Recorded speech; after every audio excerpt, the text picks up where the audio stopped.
Dobar dan, dragi pčelari, evo nas u Banatskom Mataru, selo Melenci.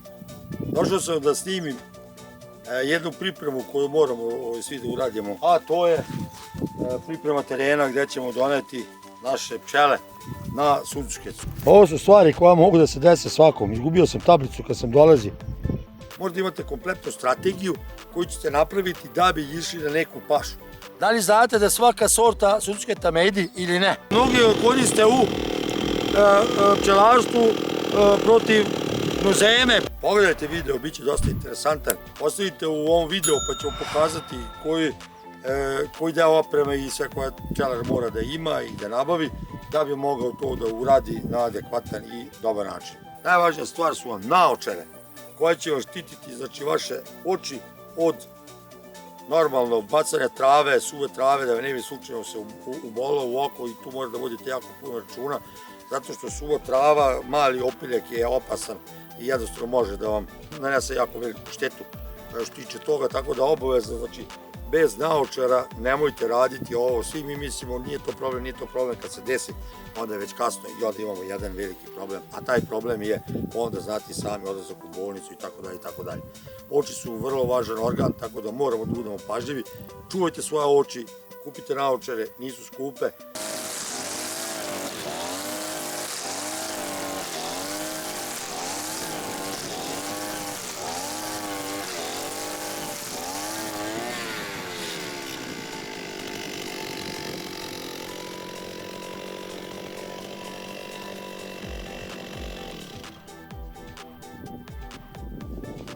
Eto vidite, kreneš se da radite pa prvi maler, nema više silnika. Drugi koji bi isto predložio deo opreme su rukavice, znači treba će vam jedne rukavice, čisto lakše se radi. Čizme, normalno kad kosite, opet leti to sve, možda imate neki problem, ali u suštini to vam je samo zaštitna oprema. Jedan od rekvizita koja ja jednostavno koristim, to je ova mačeta u slučaju da ne mogu sa trimerom, i ako je problem onda sa mačetom moramo da imamo gorivo.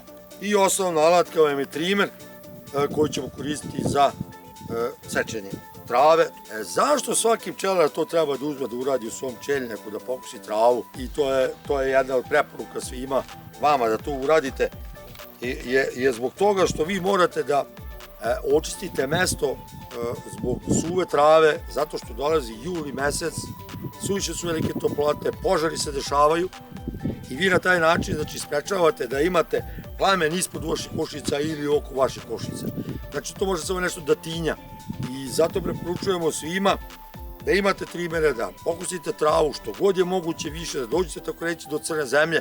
Mnogi su pčelari nastradali zbog toga što su ostavili na ledinu svoje košnice, došlo je do požara i onda posle ko je kriv, pa kriv je pčelar zato što je pokusio. Znači uzmite, kupite trimer, iznajmite trimer, platite čoveka, bilo šta uradite, ali travu pokosite baš zbog toga da ne bi došlo do tih, da kažemo, problema koji mogu da se desa, a kad se desa onda su štete enormne, velike i gubitak pčelinjih zajednica i kompletno, da kažemo, cijele košnice, što nije uopšte mala investicija kad trebate ponovo da kupujete. Uradite to da bi bili, što kaže, sigurno bezbedni što se tiče samog posla, što se tiče samog košenja. Isto u paši ne morate toliko puno da vodite računa o lokaciji gde će biti okrenute pčele, znači sve zavisi od terena gde se nalazite, ali znajte da gledajte da ne budete uz neki put, da smetate ljudima, jer zato što ljudi u ovo vreme vrše ječam i vrše žito i kad kombajn treba da prođe, nemojte zaboraviti, njegovi gabariti su mnogo veliki, znači onda košnice prave problem poljoprivredniku koji prolazi sa poljoprivrednom mašinom, može doći do kačenja hedera, do rušene košnice i onda posle imate jedan problem da se pitate zašto se to desilo, zašto čovjek nije bio pažljiviji, a jednostavno on radi ceo dan u nevelikim temperaturama i tu može dođe do problema i svađe i ne daj Bože, da kažemo, krivičnog gonjenja, tužbe i tako dalje.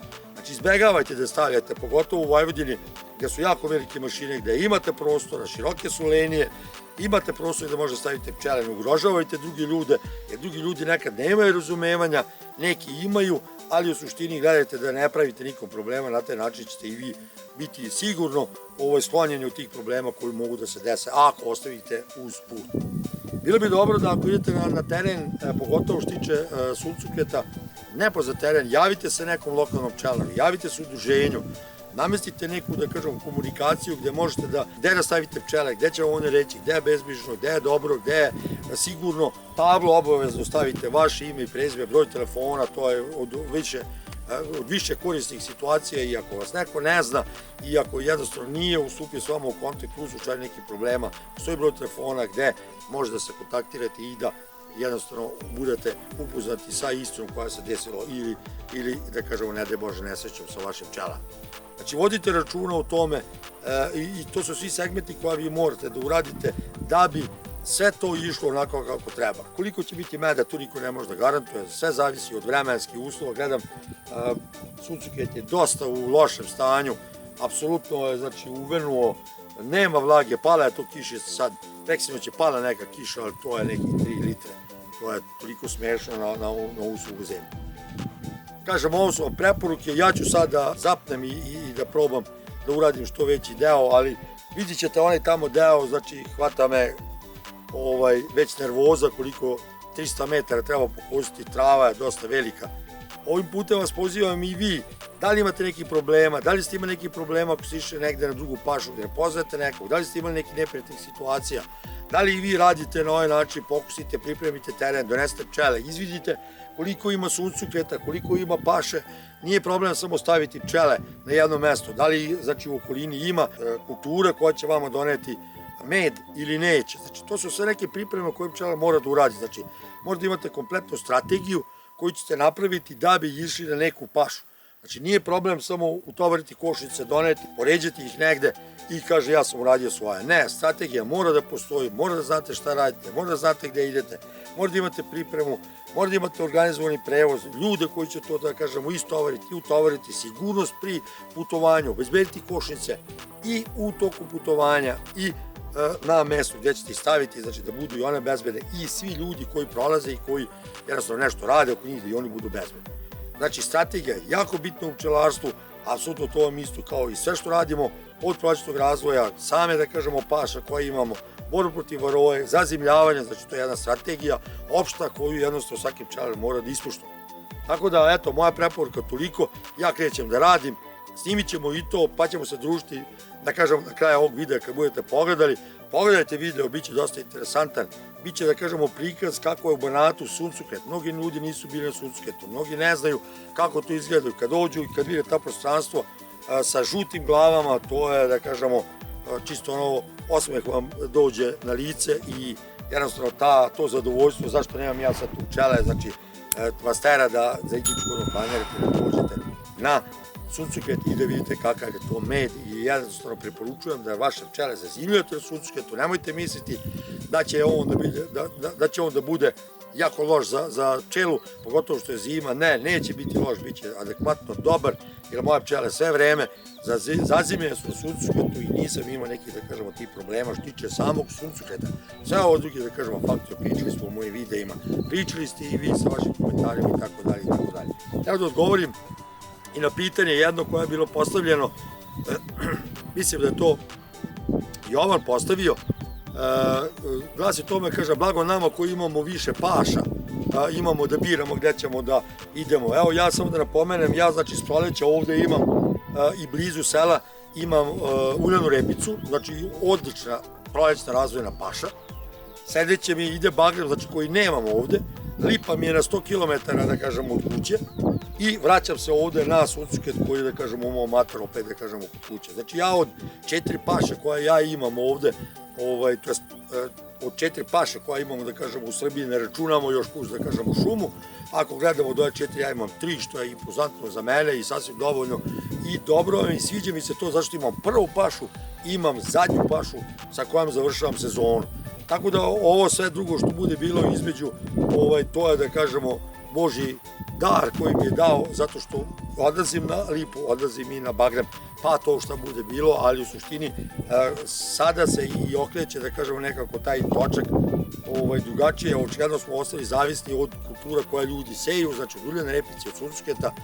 Mislim da je suncokret jedna od najsigurnijih paša i zato i preporučujem vama svima ko može i ko ima mogućnost da idete, da dođete na suncokretovu pašu, da pogledate da vidite koji je to kapacitet vaših pčela, a ujedno kapacitet hrane koju možete da sačuvate za društva koja su vam ostala kući, da možete rasporediti taj med bez sirupa, da ipak pčele ostanu na pravom, da kažemo, nektaru suncukretog meda koji je apsolutno sasvim zadovoljavajući i odličan za zimsku pčelu kao i za prolećni razvoj.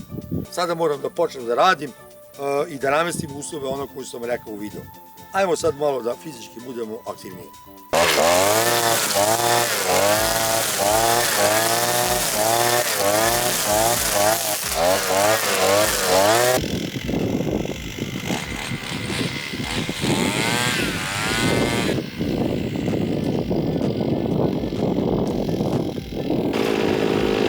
Da pokažem šta je ovo je štavolj.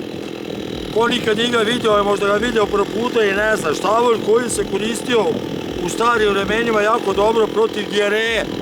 Znači, davano se deci mogu da popiju stari ljudi, znači posljedate ovo, ostavite se osuši pa da vam sup gledite vrućom vodom kao standardni čaj. Imate čaj, znači, koji vam leči dijareju, znači leči štiće samog stomaka.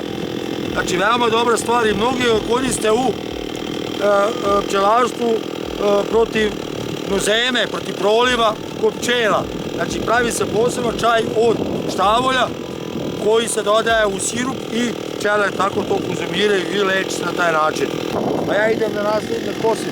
Kao što sam rekao, ovo što je ostalo, to moram pokupiti baš zbog požara da ne bi to gorelo. Znači, to ću sve da pokupim i da skorim u stranu. Znači, kosim skroz do zemlje, može samo zemlja da tinja i ništa više. Ajmo da nastavimo sad dalje posao, a štavolj ćemo ostaviti za drugi put. Znači, pokupili smo ovo što ima viška. Evo, priključite se putem komentara. Suncukret. Da li znate da svaka sorta suncukreta medi ili ne? Ako znate koja je, napišite u komentarima. Ako ne, pitajte. Čućete i od drugih kolega, a i od mene. Suncukret je kultura koju čovjek seje. Znači, zavisi i od genetike. Znajte samo da suncukret ima i polen i nektar. Namešteno sve u korist polena, manje u nektara. Ovo treba sve iseći, ali nema šanse trimerom. Kad bi vidjeli koliko je ovo veliko, kad ja stanem pored njega, to je nemoguće, to mora kosačica. Baš je veliko. Da se vidi koliki sam ja, koliko je ovo, tako da to tako reći nemoguće. Vidjet ćemo, sutra ćemo angažati mehanizaciju, pa ćemo to sediti i onda ćemo vidjeti kako to ide. Svako dobro i pozdrav!